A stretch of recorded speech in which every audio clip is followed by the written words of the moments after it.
안녕하십니까 더병훈 여러분. 청소년 상담사 상급 필기시험 대비 오늘 두 번째 과목인 집단상담 이론의 두 번째 시간입니다. 여러분 교재 위치는 90페이지가 되겠습니다. 90페이지 찾으셨나요? 예, 90페이지. 지난 시간에 우리가 말미에 집단상담과 집단지도에 대한 차이점을 설명해 드렸고요.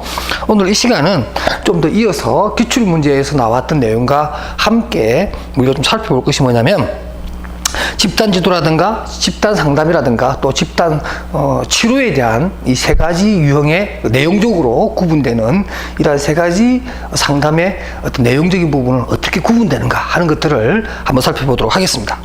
90페이지 하단에 보게 되면 기출문제 정리로 나와 있고 구분에서는 집단 지도와 집단 상담 그리고 치료적인 상담, 집단 치료라고 하는 걸로 이게 구분되어 있는데요. 거기 보면 일단 대상은 예를 들면 집단 지도 같은 경우에는 지도의 경우는 가이던스형이죠. 그래서 일반적으로 여기는 어떤 정보를 제공하고 방향을 제시하는, 그래서 예를 들면 뭐 취업 상담이라든가 진학 상담 이런 것들이 대표적인 상담의 목표가 되겠고요.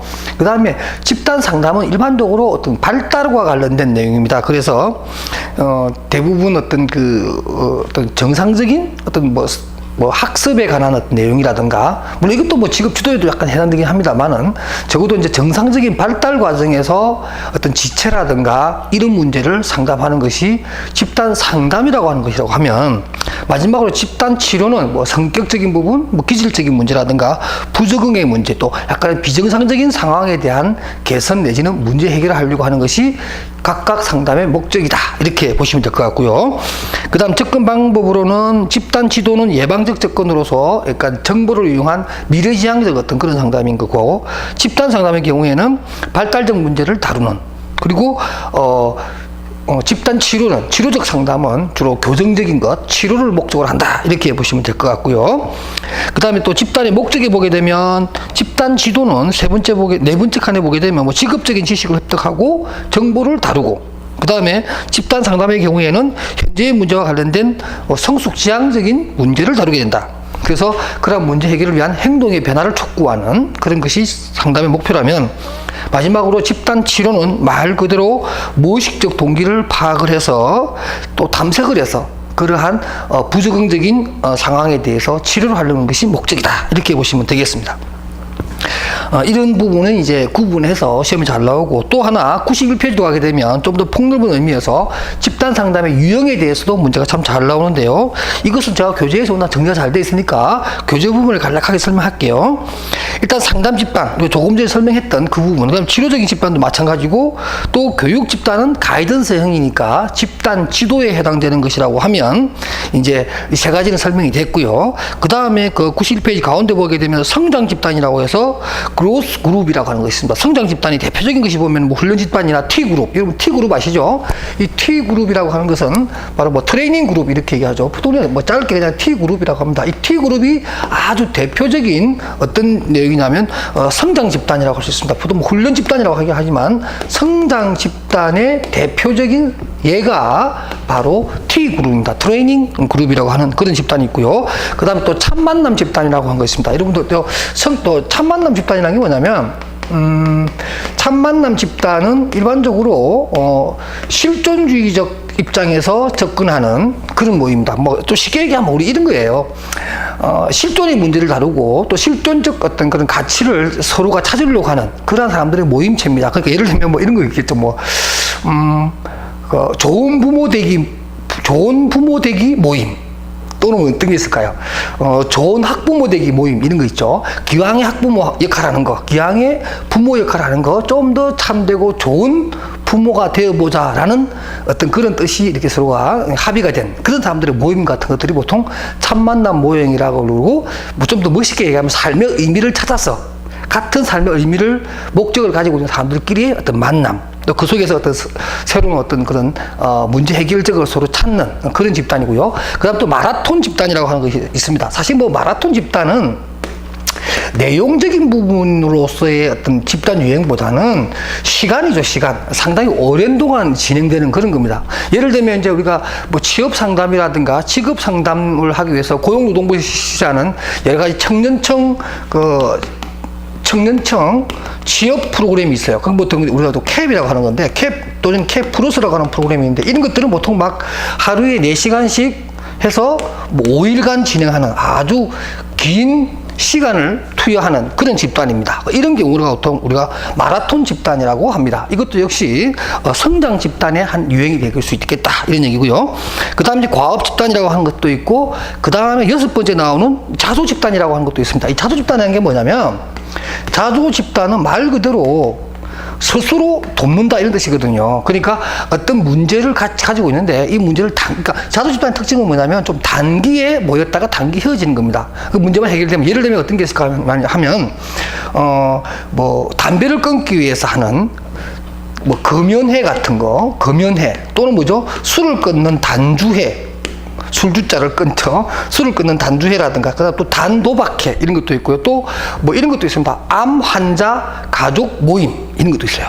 그래서 서로가 암 환자에 대한 정보를 교류하고 치료법이라든가 여러 가지 병원 정보라든가 이런 것을 주고받는. 그러니까 같은 아픔을 안고 있는 사람들끼리 짧은 시간 내에 동일한 목적에 의해서 동일한 문제 해결을 위해서 모이는 집단. 이런 것을 보통 자조 집단이라고 합니다. 그 다음에 지지 집단이라고 해서 그게 보면 또 이렇게 나오죠. 공통적인 관심사가 있는 집단 구성원들이 서로의 생각과 감정을 나누는 한편 특정 문제와 관심사에 대해서 서로 점검해보고 또 그런 문제 해결책을 찾는 그런 집단이다 할 수가 있습니다. 그렇게 여러분들 그 집단의 유형에서 집단 상담 또는 상담 집단부터 지지 집단까지 여러분들 총 7가지가 있는데 좀 구분해서 살펴보시고 특히 성장 집단과 관련된 이러한 T그룹, 참만남, 마라톤 집단 이런 것들은 여러분들이 좀 더 눈여겨보시고 그 다음에 자조 집단도 우리가 실존주의적 측면에서의 강조되는 집단 중에 하나니까 내용적으로도 이해해 줄 필요가 있겠습니다.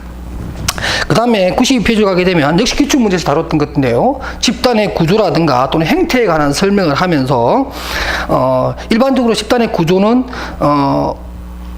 구조화된 상담이냐 아니냐 뭐 이렇게 구분하게 됩니다. 물론 뭐 구조화 상담의 외에도 뭐 비구조화 반구조화 있는데 이 부분에 대해서는 우리 교재 121페이지에서 제가 다시 구조화 반구조화 비구조화에 대해서 설명하기로 하고 여기서는 집단의 구조와 관련된 형태를 분류하게 되면 구조화 집단과 그 다음에 폐쇄 집단 또 여기서 나오는 마라톤 집단 그 다음에 또 자조 집단 이렇게 구분할 수가 있습니다. 그러니까 구조화 집단이라고 하는 것을 한마디로 요약을 하면 어떤 상담의 어떤 틀을 미리 딱 짜놓는 거죠. 그래서 어떤 상담의 목적도 정해져 있고 상담에 사용하는 여러 활동지라든가 프로그램의 세부 프로그램까지 이런 것들이 다 처음에 세팅되어 있는 그러한 집단 형태를 말하는 것이고요. 상담의 목표, 과정, 내용, 절차 이런 것들이 다 아예 매뉴얼화되어 있다. 이런 것을 우리가 구조화된 집단 상담이라고 하는 거고요.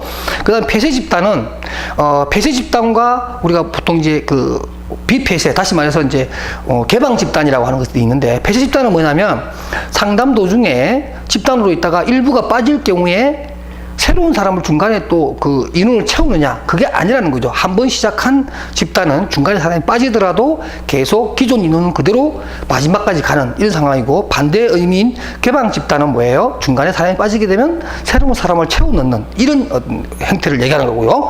그 다음 마라톤 집단 설명했고 자조 집단 설명해 드렸습니다. 그러니까 어떤 상담의 집단 상담의 어떤 그 유형 중에서 형태나 구조에 따른 분류 방법이 아닌 것은 그러면 제가 지금 설명했던 구조화 집단부터 자조 집단이 아닌 나머지가 나오면 그게 정답이라고 하는 것도 여러분들 꼭 알아두시기 바랍니다. 기출문제에서 한 2번 나왔기 때문에 이 부분 제가 강조해서 말씀드리는 겁니다.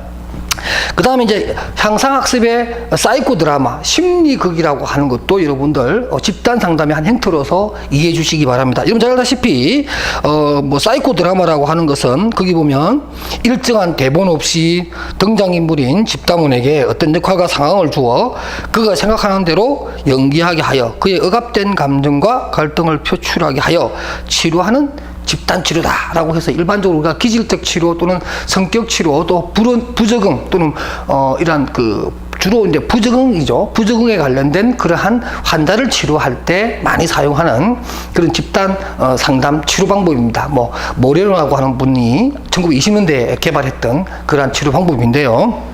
이러한 심리극에 대해서 우리가 좀 구체적으로 살펴보면 구성은 일반적으로 핵심적인 요소 4가지 또는 5가지라고 합니다. 제 책에서는 지금 현재 주인공, 연출가, 보조자, 그리고 관객 이렇게 해서 4가지를 제가 얘기했습니다. 주인공, 연출, 보조자, 관객 이렇게 되어 있는데 때로는 5가지 얘기하기도 합니다. 그게 뭐냐면 바로 무대라고 하는 거죠.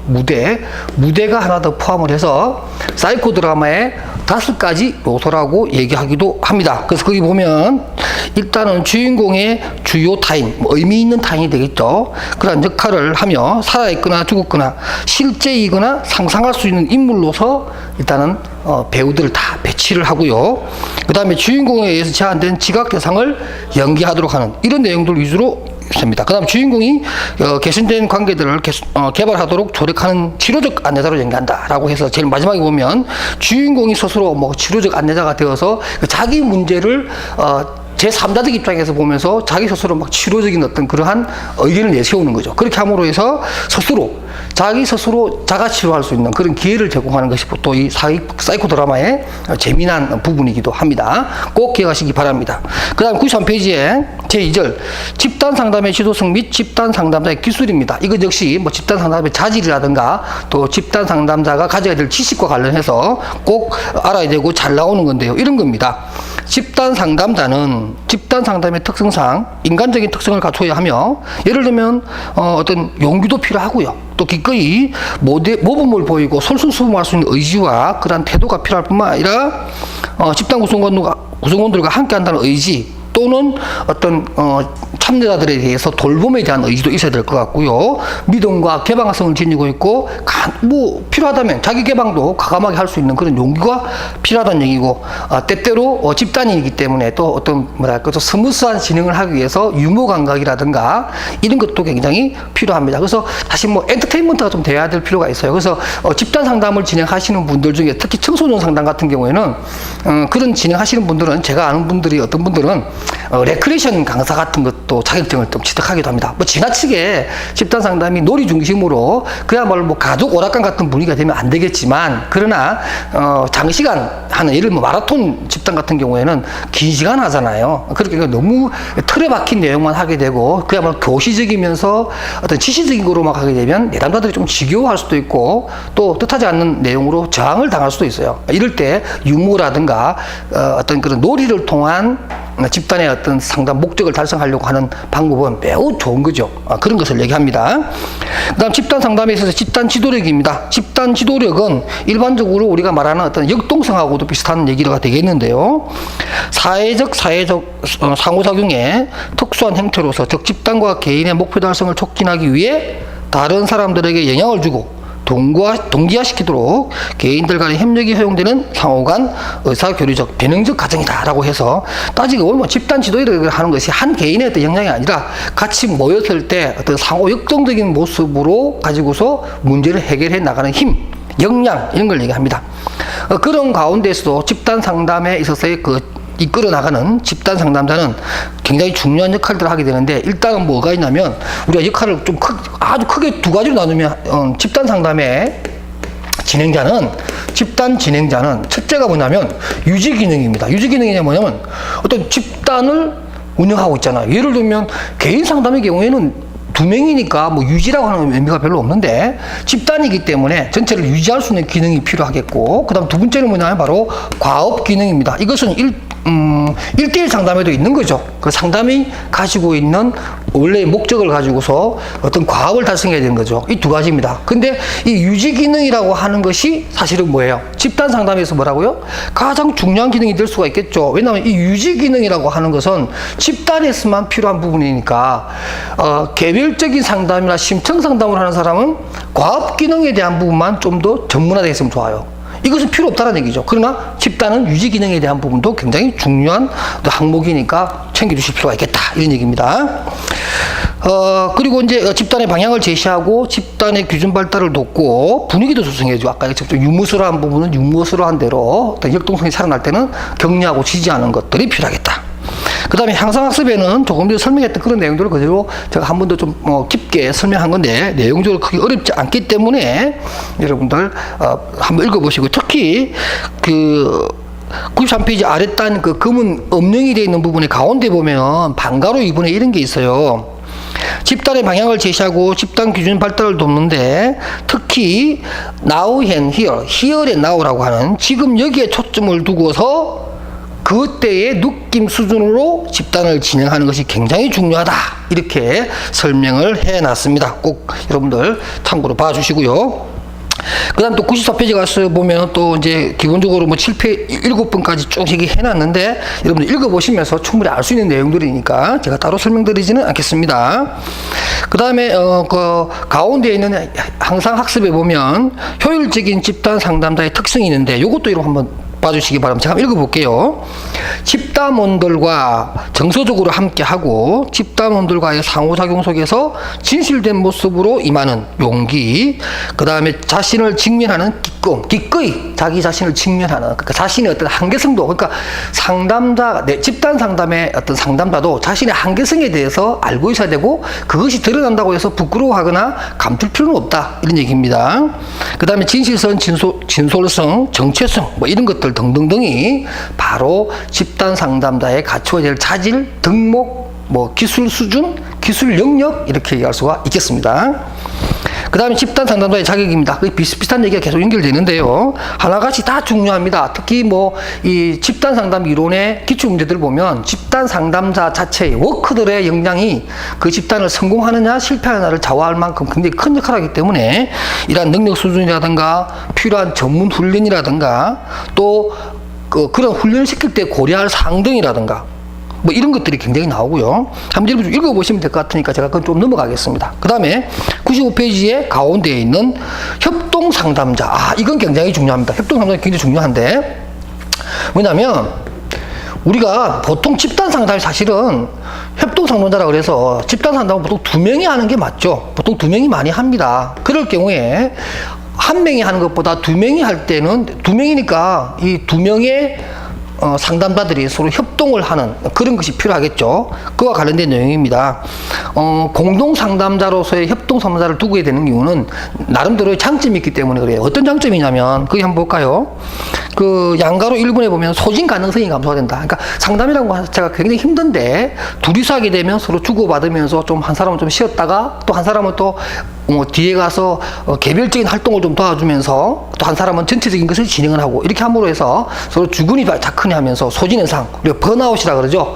어떤 그런 체력적인 부분이라든가 상담 역량의 어떤 그런 고갈을 막을 수 있겠고요. 또 두 번째는 뭐냐면 또 한 상담자가 직접 집단 활동에 참여하고 또 집단을 지도하고 있는 동안에 다른 사람은 역시 전체적인 것을 이렇게 객관적인 입장에서 바라보는 이런 것도 되겠고요.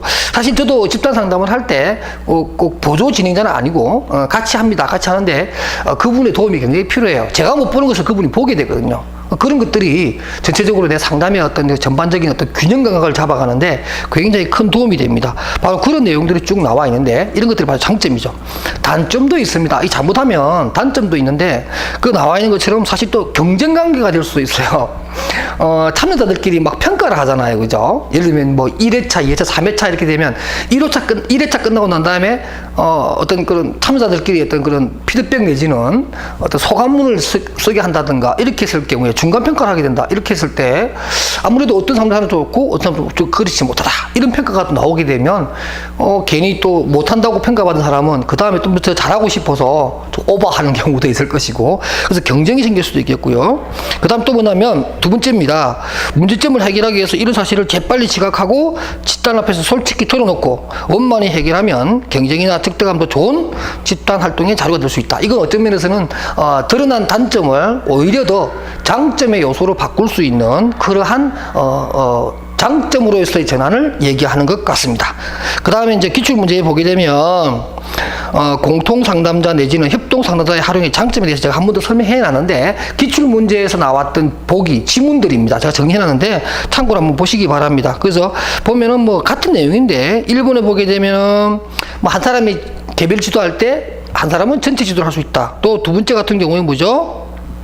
서로 이제 협동적인 시하면서 그 다음에 한 사람은 절반, 한 사람은 이쪽 절반 이렇게 어떤 그런 역할을 분담할 수 있는 것도 있겠고 그래서 앉을 때도 서로가 마주보고 앉으면서 나란히 보는 것이 아니라 마주보고 앉음을 해서 한 사람은 좌측을 책임지고 한 사람은 우측을 책임지고 이렇게 해서 어떤 두 상담자의 시각에 한 명도 사각이 생기지 않도록 이렇게 진행하는 것도 좋은 방법이다. 이렇게 얘기를 하고요. 그래서 4번에 보게 되면은 뭐 필요하다면 어떤 롤 플레잉 같은 걸 하게 되거든요. 뭐 내담자, 상담자 이럴 수도 있겠고 어떤 엄마와 청소년 이런 역할을 할 수도 있어요. 이때 상담자 혼자 있을 때는 그걸 못하지만 둘이 있을 때는 그러한 어떤 2인의 연극하는 롤 플레잉도 시범을 보여줄 수 있는 이런 것도 하나의 큰 장점이라고 할 수가 있겠습니다.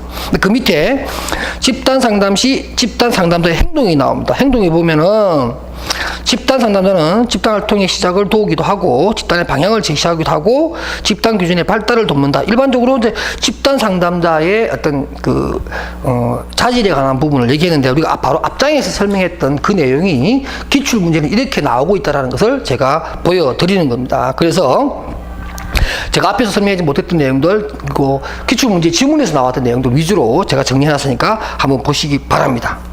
자, 이렇게 해서 우리가 또 집단 상담에 대한 두 번째 시간을 끝냈는데요. 집단 상담이라는 것은 사실 이렇게 아주 깊이 있는 것보다는 우리가 좀 이해를 충분히 하고 공부하면 사실 필기시험에 나오는 문제들을 우리가 못 풀 문제는 거의 없습니다. 뭐 어떤 특정한 학자의 특정한 내용이나 특정한 뭐 상담 단계를 뭐 아느냐 이런 문제가 나왔을 때는 100% 암기가 필요하지만 이런 내용들은 주로 우리가 이해만 잘하면 얼마든지 그 문제 속에서 답을 찾을 수 있는 그런 문제라고 할 수가 있겠습니다. 자, 이렇게 해서 두 번째 시간 강의를 모두 마치도록 하겠습니다. 여러분 수고하셨습니다.